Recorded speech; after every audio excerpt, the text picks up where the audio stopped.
tidak berjalan. Coba kalau kami guling kayaknya lebih Nanti di pembahasan ya. Mungkin dari Kandali apa kira-kira?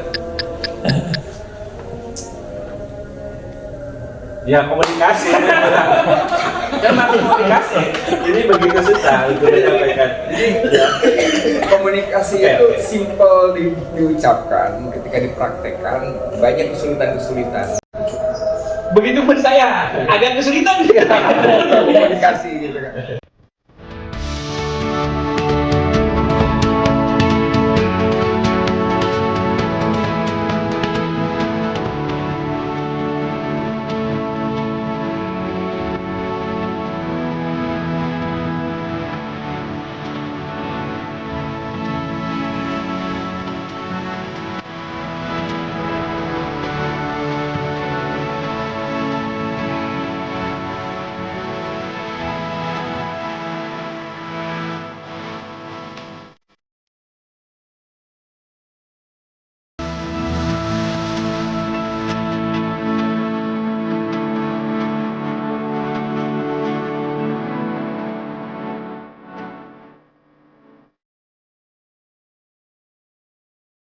Waalaikumsalam. Selamat sore rekan-rekan Top HR yang tentunya kita banggakan semua. Amin.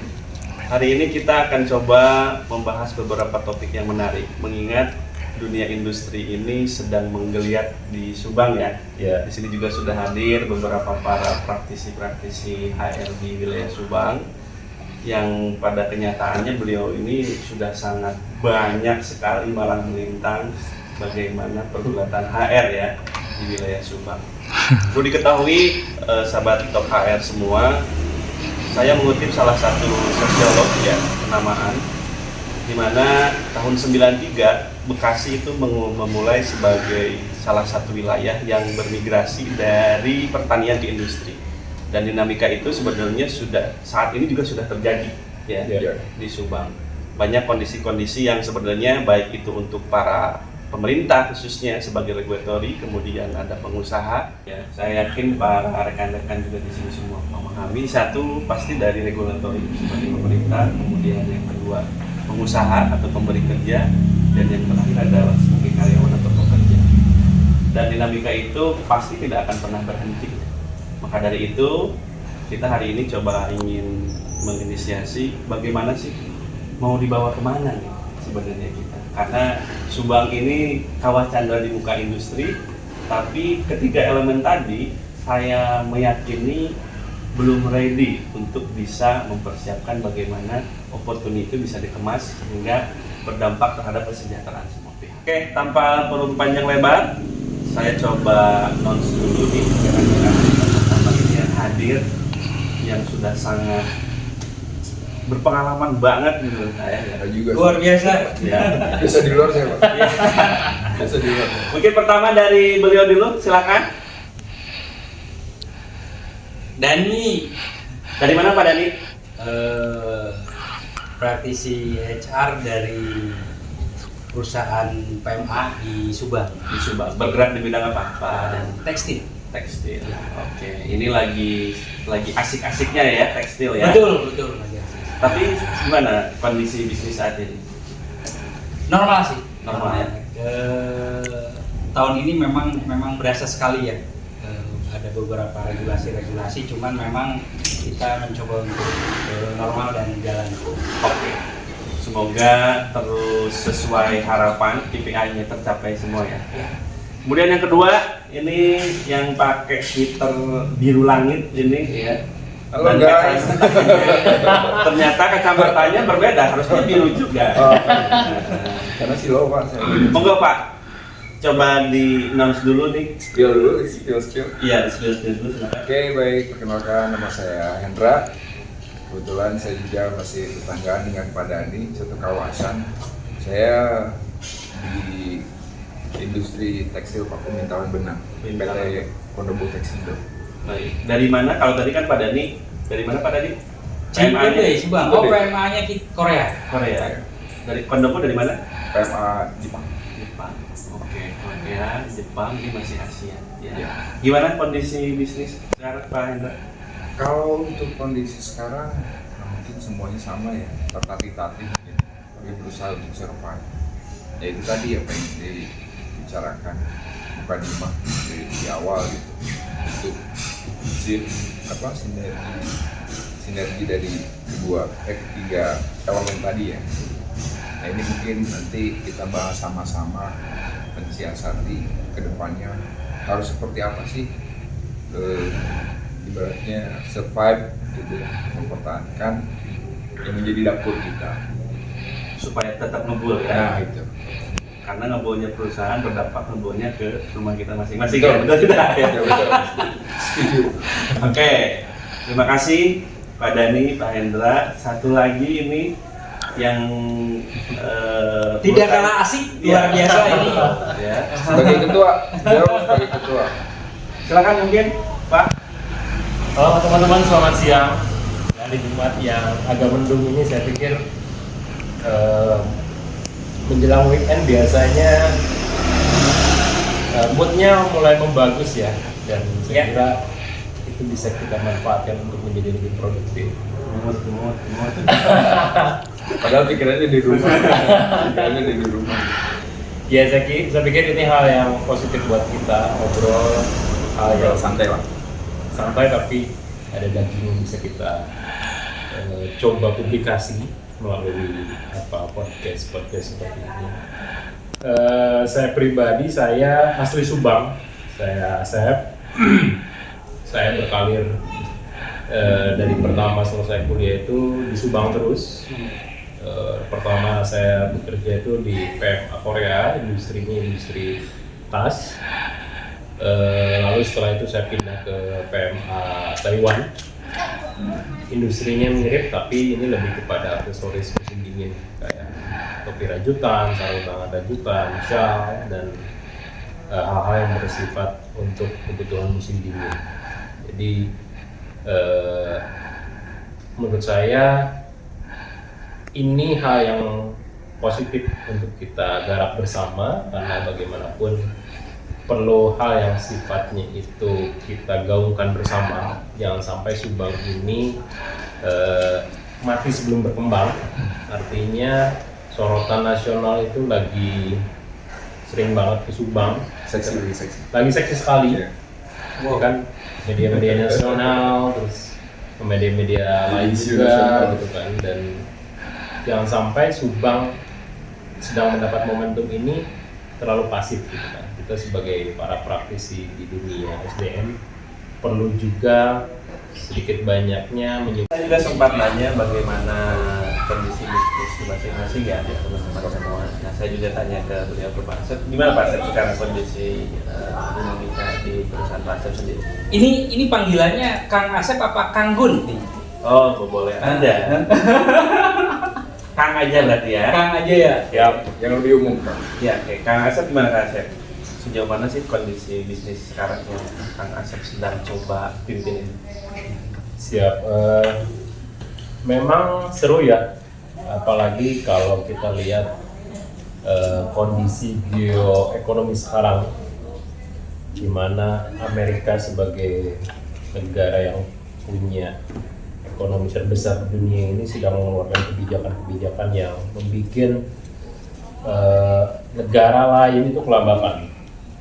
Tarif Trump sebagaimana kita tahu itu membuat kita Indonesia harus berpikir ekstra keras, karena kebetulan saya bekerja di perusahaan yang memang 100% ekspor, dan salah satu pasar terbesar ekspor kita itu adalah ke Amerika.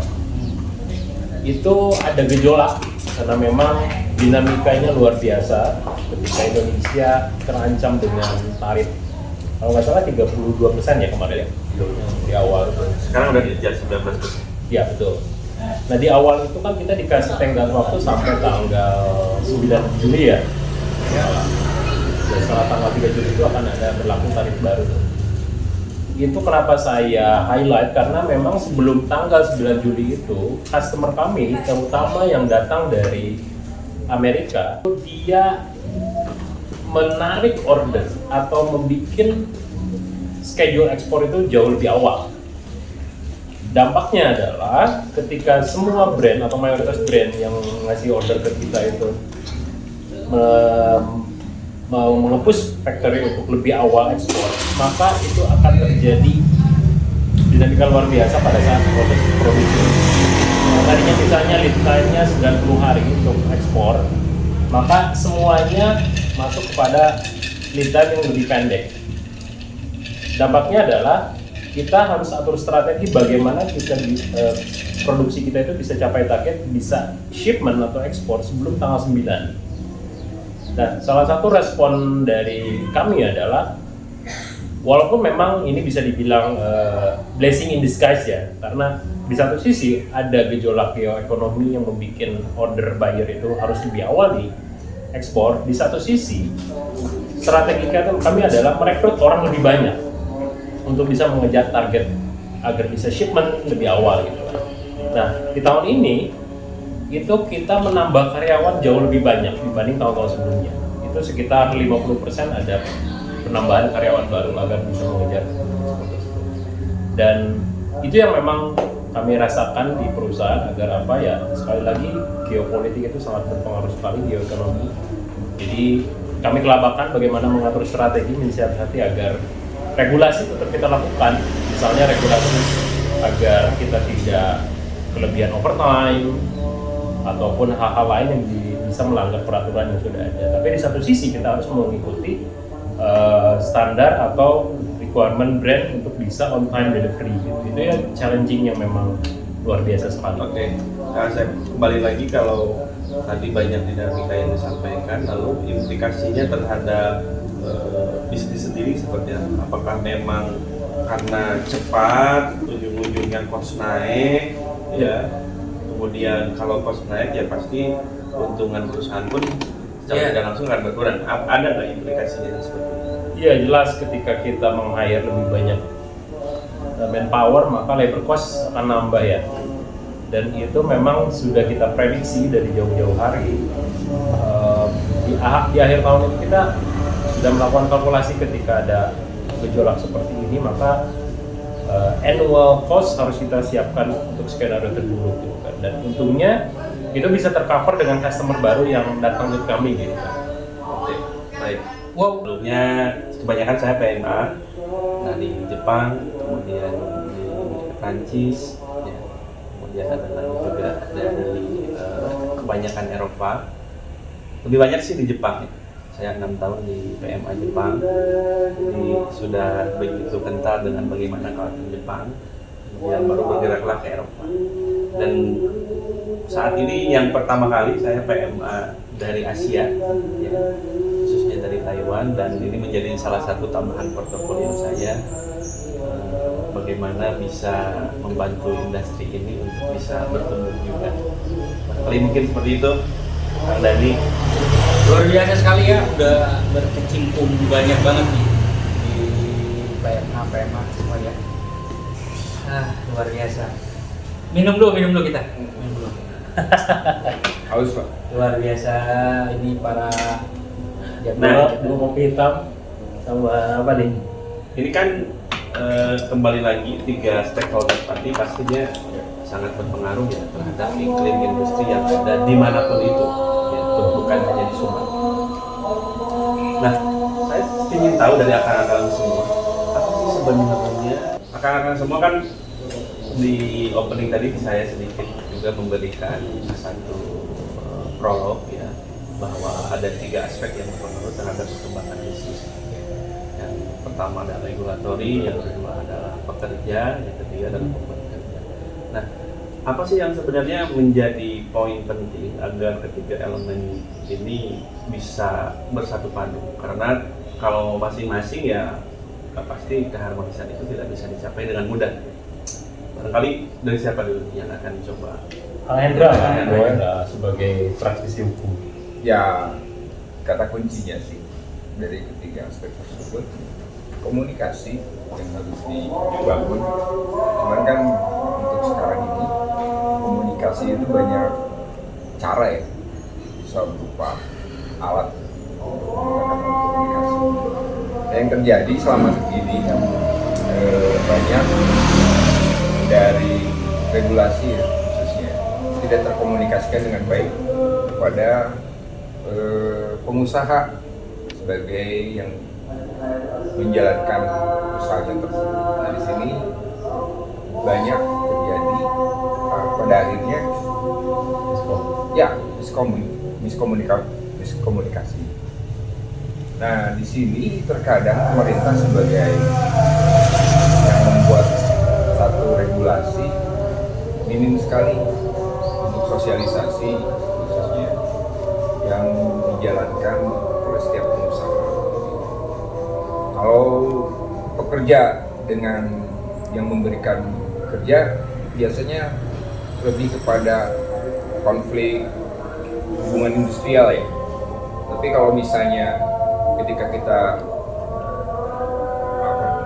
komunikasi tidak terjalin dengan regulator, maka itu akan berdampak hukum. Ya. Dan itu jelas nantinya akan merugikan pihak pengusaha gitu. Karena bagaimanapun pengusaha itu kan yang paling penting kenyamanan dalam berinvestasi, kenyamanan dalam menjalankan usaha tersebut. Nah, ini butuh kepastian hukum yang diberikan jaminan oleh pemerintah kita sebagai pembuat regulator tersebut. Oke, baik. Satu aspek mengenai komunikasi ini dari Kang Hendra. Jadi komunikasi. Ya, komunikasi. Dari tiga Padahal- aspek itu yang menyatukan komunikasi. Ya, pada akhirnya kan semuanya bisa bersinergi ya. Gitu. Kambing hitamnya komunikasi Ya, komunikasi selama ini tidak berjalan. Ya. Coba kalau kami guling kayaknya lebih nanti di pembahasan ya. Mungkin dari Kang Dani apa kira-kira? Ya komunikasi, kan makin komunikasi. Jadi begitu susah untuk menyampaikan. Jadi ya, Komunikasi Oke, itu oke. simple diucapkan, ketika dipraktekkan banyak kesulitan-kesulitan. begitu pun saya agak kesulitan. Komunikasi gitu kan. padahal satu kawasan ya. Satu kawan. Itu masa klise, soal klise. Selama ini juga terjadi miskomunikasi di beberapa aspek dan itu sih kalau pendapat dari saya. Oke, mungkin sebelum ke Kang Dani coba saya ke Kang Asep. Apa Kang Asep? Tadi kan komunikasi. Ini kayak iklan properti aja gitu ya. Dari Kang Asep kira-kira apa sih yang menjadikan key point supaya ketiga elemen stakeholder tadi bisa bersatu padu ya? Oke. Siap, terima kasih Kang Reza. Saya pikir menarik untuk coba mengulas atau mengutip tadi apa yang disampaikan oleh sahabat saya, Kang Hendra ya, terkait miskomunikasi. Ya, Kalau saya mencoba untuk melihat dari sudut pandang lain, mungkin pertama dari konteks ketenagakerjaan atau industri secara makro dulu ya. Saya pikir yang pertama yang diharapkan oleh investor atau pemberi kerja adalah kepastian hukum. Ini yang menurut saya kita perlu perbaiki. Saya tidak sedang mencari kambing hitam dalam hal ini ya, tapi saya pikir kita harus merefleksikan diri, mengevaluasi dalam hal Indonesia dengan negara-negara lain yang sama untuk mendapatkan investasi ke Indonesia. Top 3 kelemahan yang harus diperbaiki adalah kepastian hukum. Kenapa kepastian itu? Hukum itu menjadi highlight saya karena investor ataupun pemberi kerja itu harus fix dulu dengan apa yang menjadi regulasi yang ada di Indonesia karena itu akan berkaitan dengan budgeting mereka. Ketika regulasinya itu tidak abu-abu atau banyak hal yang memang menjadi tidak pasti, itu akan membuat mereka frustrasinya lebih. Iya, mereka berpikir agak khawatir karena bagaimanapun mereka mau bisnis, apapun itu akan selalu dilihat dari kacamata cost kan. Jadi saya pikir masukan dari kami, saya pribadi buat pemerintah dalam hari ini, pemilik regulasi, mungkin dari sisi kepastian hukum itu harus diperbaiki. Kenapa? kaitannya dengan hubungan industri secara mikro. Oke, Kang Asep tadi kan ada dua aspek, satu yang makronya mengenai kepastian hukum, kemudian yang kedua adalah mikronya ya. Ya. Apa mikronya? Mikronya itu lebih kepada kondusivitas dalam berusaha ya. Dalam hal ini erat kaitannya dengan kepastian hukum.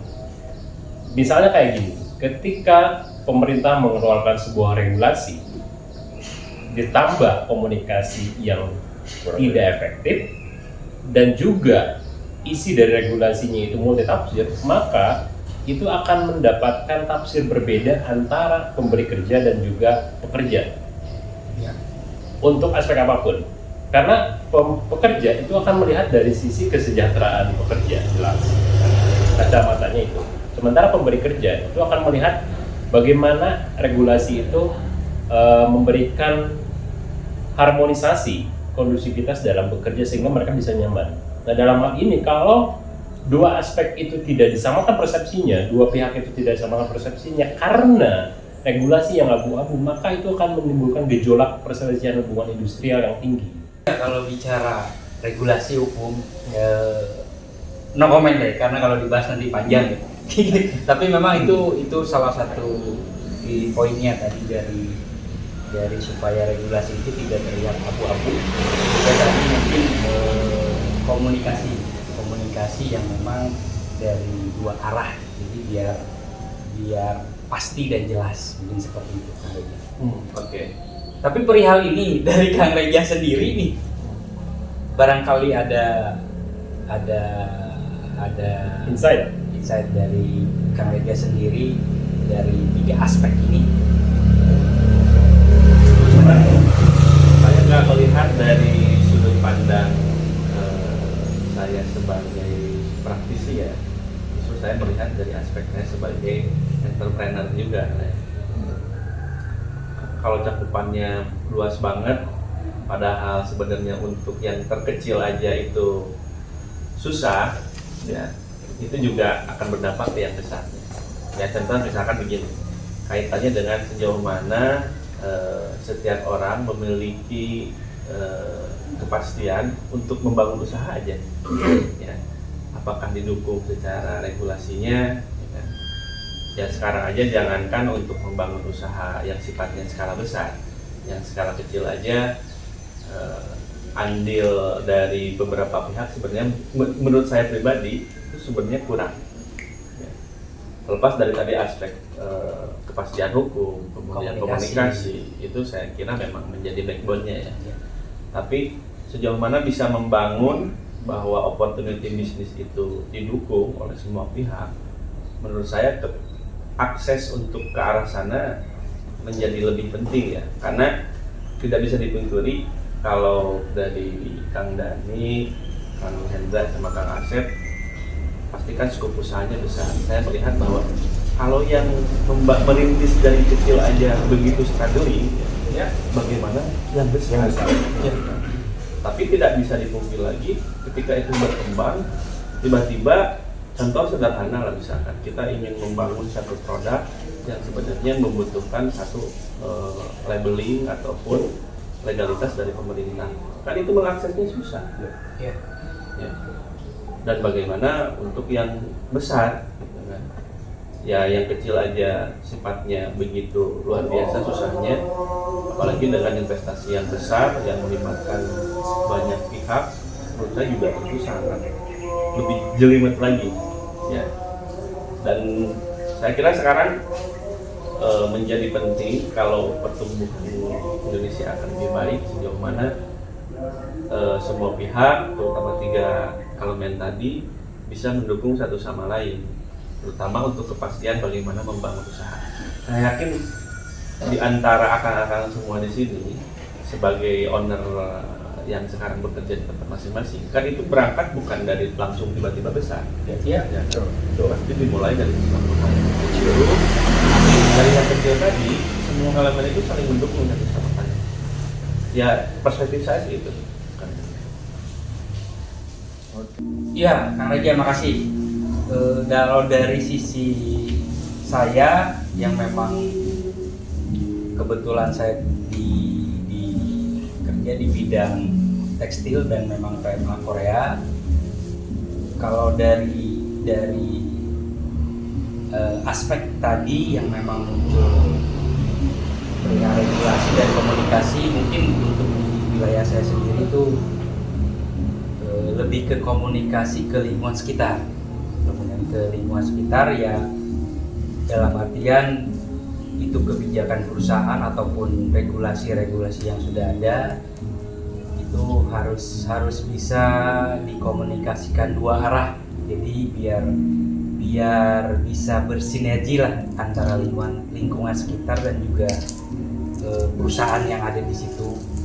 Tapi memang khususnya di Subang juga sudah bagus sih, sudah bagus dalam artian di sini ada pembentukan seperti satgas dari pemerintahan daerah setempat yang memang itu bisa membantu perusahaan-perusahaan khususnya di perusahaan saya yang memang domisili di Subang. Jadi saya rasa memang perihal komunikasi dan regulasi ini memang harus disosialisasikan dan tersampaikan supaya memang jelas dan kedepannya. Oke. Itu selain dari tadi menurut saya dua itu mungkin barangkali ada dari sisi lain rekan-rekan yang luar biasa ini mungkin Kak Reja bisa coba berbagi lah sharing perihal. Ya, tadi kan lagi kan internal komunikasi ya, mengatakan antara pengusaha dan kita. Itu skupnya lebih mengkerucut ya. Iya. Nah, lalu mungkin ada dari Kang Hendra atau Kang Asep yang skupnya komunikasi eksternnya ya, terutama sekarang berkaitan dengan regulator ini sejauh mana sih? Oh, dari saya apakah saya terkait regulasi yang sekarang kita hadapi ya, terutama Di Subang ya tentunya ya. Subang mungkin nasional juga yang terjadi terkait implementasi masalah undang-undang cipta kerja. Ya sekarang untuk PMA-nya terutama untuk pengurusan izin lingkungan hidup apa itu harus melalui kementerian. Nah itu juga dirasa memang cukup menyulitkan loh kadang ya kalau kita simpulkan gitu ya, karena di daerah juga sebetulnya kan dinas lingkungan hidup itu kan ada gitu. Dan pertanyaannya mereka bekerja bagaimana gitu untuk di daerahnya, sedangkan kewenangan itu diambil oleh kementerian. Nah itu mungkin terkait regulasi. Berarti ada semacam usulan kalau ya udahlah kalau berizinnya di daerah ya ke daerah aja gitu. Betul. Tapi kan itu memang terjadi dulu. Ya. Ya itu tadi kembali lagi karena memang regulasi yang khusus PMA akhirnya ditarik lagi ke pusat. Tapi memang kebijakan itu sebenarnya nanti akan kembali lagi ke daerah. Betul. Jadi dengan kementerian itu seperti penunjukan lah ya betul, gitu lah. hanya memberikan rekomendasi pada akhirnya dan tetap pelaksanaannya nantinya itu tetap di daerah yang melaksanakan. Jadi ya keinginan kita seperti awal saja begitu untuk pengurusan terkait izin lingkungan ya, untuk izin lingkungan tersebut. Dan stereotipnya juga kan untuk Subang selama ini yang kita tahu kan permasalahan ini pasti dengan lingkungan. Dan saya sudah 5 tahun mungkin berada di Subang. Saya alami sendiri begitu permasalahan tersebut. Ya tidak seburuk apa yang digambarkan gitu. Bagaimana kita sekarang kan bagaimanapun juga lingkungan itu ya sebagai pamswakarsa ya, artinya kita bisa libatkan mereka berkolaborasi, kita berdayakan ya. Kita berdayakan selama ini bisa take and give lah gitu. Simbiosis mutualisme begitu.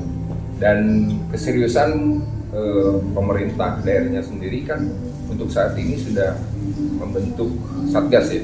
Satgas khusus untuk pungli terutama. Nah, itu juga kita apresiasi untuk menghindari yang penilaian selama ini tentang iklim khususnya investasi di Subang. Oke. Berarti sekarang tinggal ke Kang Asep. Sejauh mana Kang Asep, perspektif Kang Asep mengenai key point tadi, khususnya dalam skup yang kita tarik ke wilayah ke daerah khususnya di Subang. Ya, saya pikir menarik ya kalau kita berbicara masalah Subang, karena sekali lagi di media nasional baik itu cetak ataupun TV digital itu Subang seringkali disebut dan identik dengan industrialisasi yang baru masuk. Cuma memang perlu banyak hal yang perlu kita perbaiki, dan kita sebagai praktisi ya, sebagaimana tanggung jawab kita, saya kira kita perlu memberikan juga masukan-masukan konstruktif kepada terutama pemerintah, agar apa? Agar pemerintah tahu apa yang terjadi di lapangan yang sehari-hari kita alami, sehingga kebijakan-kebijakan yang dikeluarkan pemerintah, terutama dalam hal ini konteks di Subang melalui Perda misalnya, itu bisa sangat aplikatif. Tidak hanya sifatnya itu seremonial, bahwa misalnya Subang sudah menurunkan sebuah regulasi baru, tapi aplikasinya tidak benar-benar terjadi di lapangan gitu kan. Jadi kita sebagai praktisi melalui forum HR Subang ini perlu juga proaktif berdialog dengan stakeholders, misalnya dengan dinas tenaga kerja, terus juga dengan Kadin, dengan Apindo, dan juga pemerintah daerah, agar sekali lagi produk-produk kebijakan itu memberikan manfaat yang maksimal buat kita sebagai pengusaha, buat kita sebagai warga yang bekerja di Subang. Jangan sampai sekali lagi regulasi itu cenderung hanya sifatnya seremonial. Jadi poin komunikasi kita singgung lagi bahwa kita harus proaktif berdialog dengan stakeholder yang punya regulasi. Lalu yang kedua, menurut saya agar Subang ini tidak hanya menjadi penonton, selain tadi daripada regulasi yang mendukung industrialisasi, khususnya pada peningkatan SDM yang ada di Subang, karena salah satu PR terbesar Indonesia dan juga Subang, saya pikir masalah produktivitas, Pak. Misalnya, saingan terberat kita di Asia ataupun di ASEAN adalah Vietnam. Vietnam produktivitasnya itu sekarang agak jauh di atas kita, walaupun secara kualitas itu kita masih bisa kompetitif. Nah, itu yang memang harusnya dijadikan motivasi untuk kita terus memperbaiki diri melalui regulasi-regulasi yang bisa mengupgrade kompetensi SDM. Karena percuma nantinya ketika banyak investasi masuk, pabrik-pabrik masuk, tapi tidak dengan upgrade kompetensi dari SDM yang ada di Subang. Itu akan nantinya muncul ketimpangan-ketimpangan, baik itu ketimpangan secara sosial, artinya ketika warga Subang tidak banyak diserap oleh industri, maka akan ada dampak sosial juga, misalnya kriminalitas dan lain sebagainya. Oke, menarik banget ya. Menarik banget, berarti ini PR-nya mungkin ke regulasi peraturan daerah juga ya? Iya. Salah satunya yaitu SDM, kompetensi kerja. Ya, Luar biasa ya. ya oke. Akan semua berarti kan saya coba menarik sedikit kesimpulan bahwa key point tadi antara regulatori dan komunikasi sebenarnya sekarang adalah bagaimana ketiga stakeholder tadi membuka ruang komunikasi yang lebih intens. Iya. Dalam artian misalkan apakah ada penyusunan yang kaitannya dengan regulasi pemerintah daerah, apakah si pengusaha ini dalam hal ini misalkan keterwakilannya oleh di bagian HR itu dilibatkan atau tidak, itu menjadi salah satu usulan yang sekiranya pemerintah daerah harus coba mengakomodir ya. Iya. Oke, baik.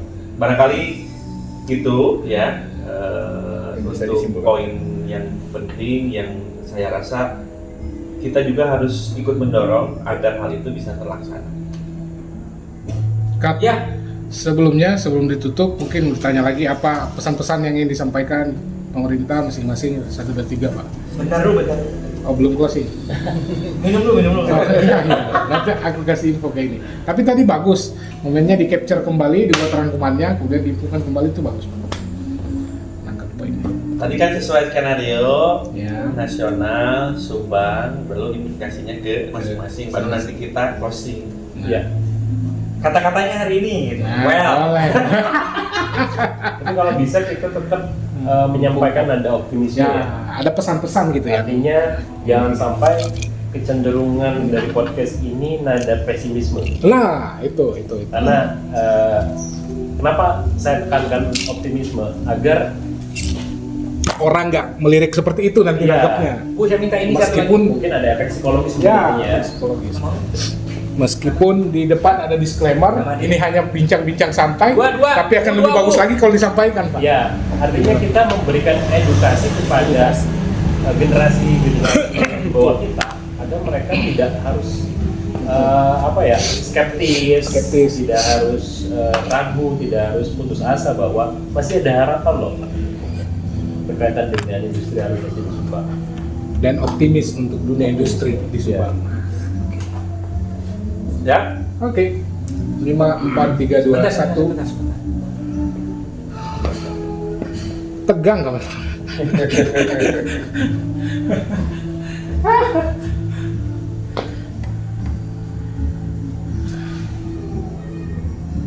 Oke.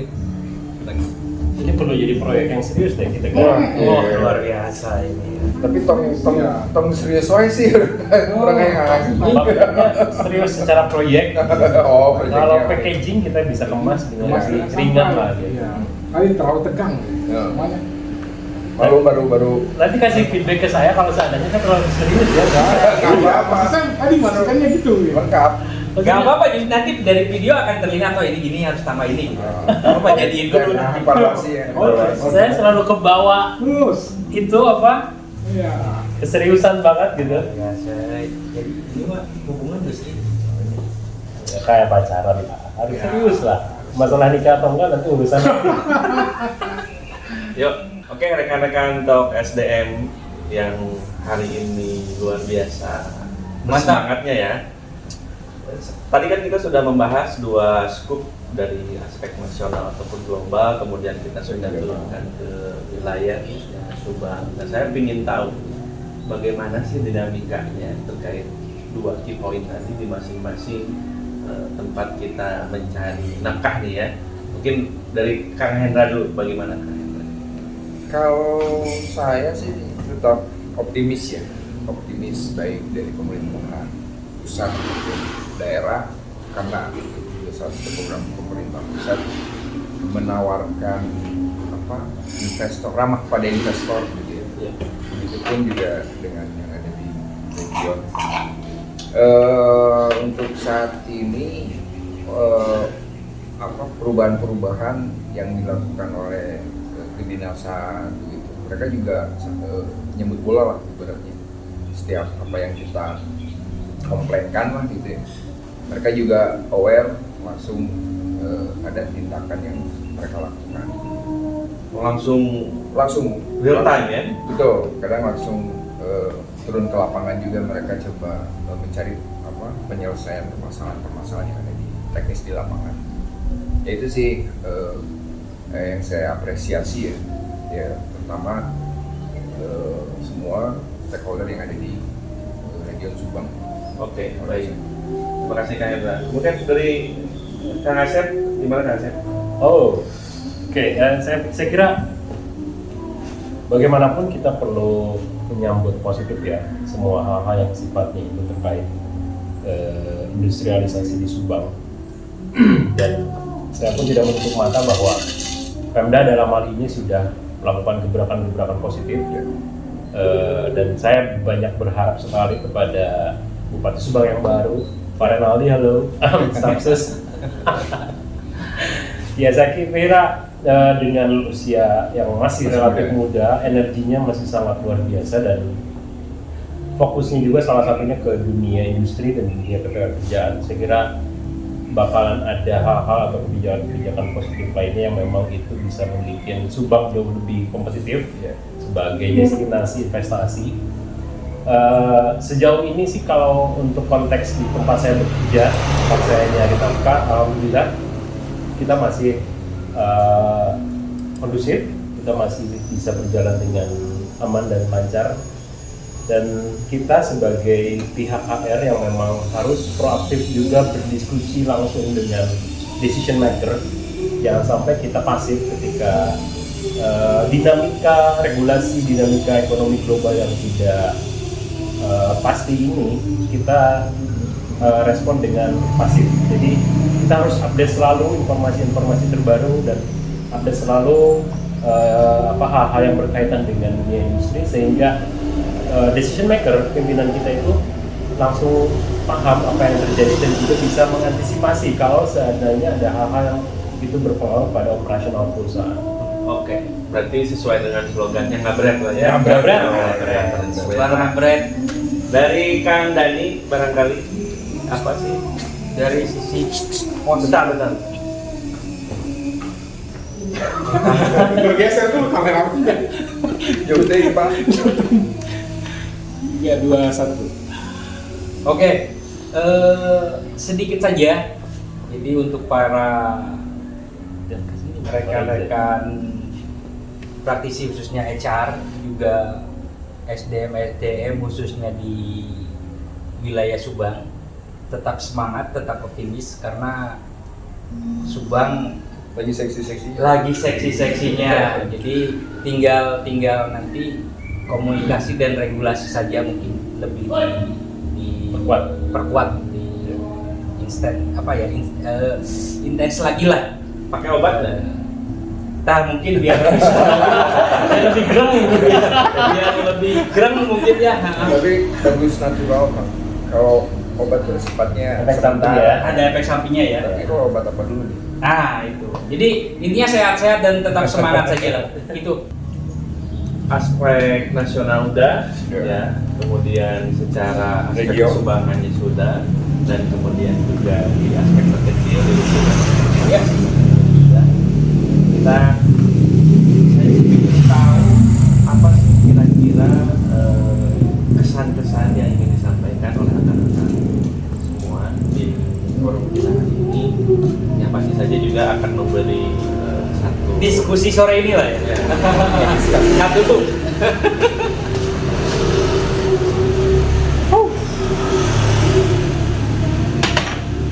Terima kasih Bu.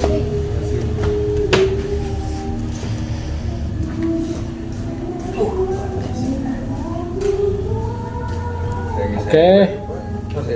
Oh, masuk itu suaranya. Oke, standby 5, 4, 3, 2, 1 and go.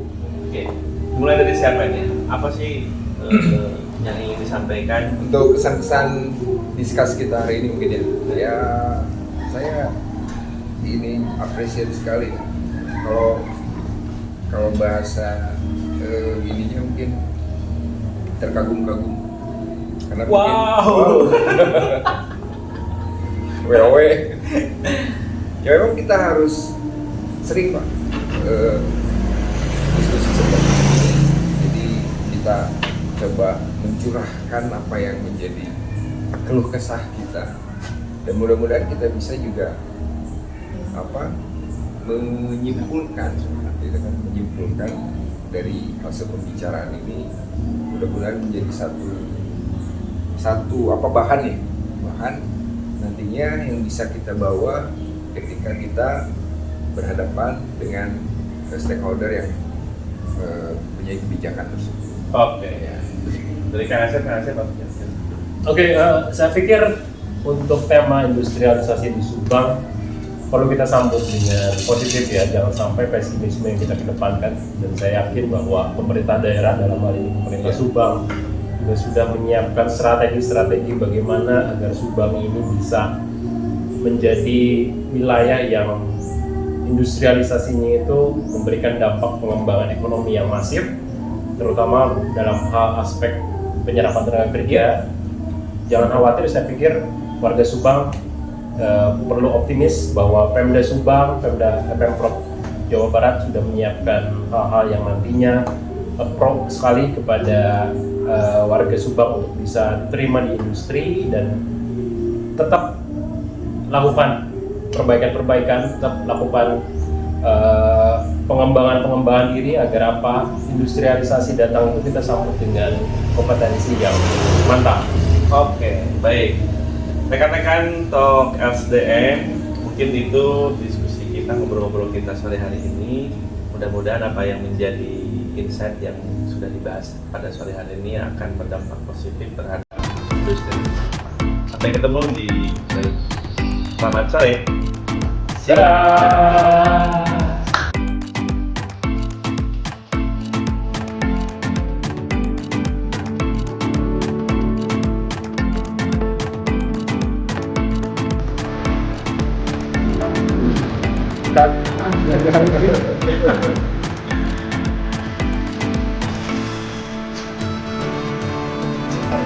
Segmen ini udah mengenai apa poinnya.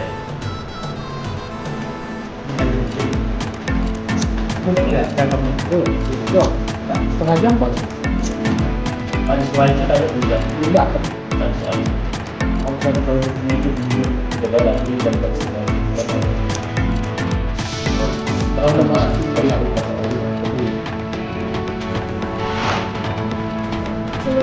Sampai kita kan udah tetap di sini masing-masing tetap kerja. Nah, apa kendala-kendala yang ada sekarang? Bisnisnya. Bisnis dan itu penyelesaiannya samanya kan.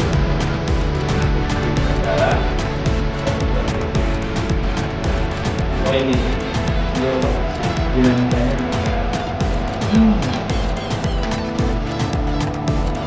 atau nanti? Disebutkan dari sedikit. Oh, bahas.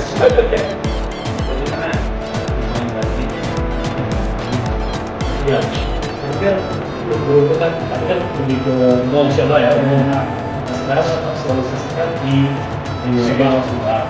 Jadi kalau mau ngasih gambaran misalnya, kalau silakan. Itu saya pada region ataupun di perusahaan. Sudah pasti kan. Mana podcast aduh, kayak nggak tahu aja. Ada cara. Masuk Baru aja masuk perselisihan hubungan industri yang Iya, masuk kucing berselisih. Iya, mana ini Dia dalam ya.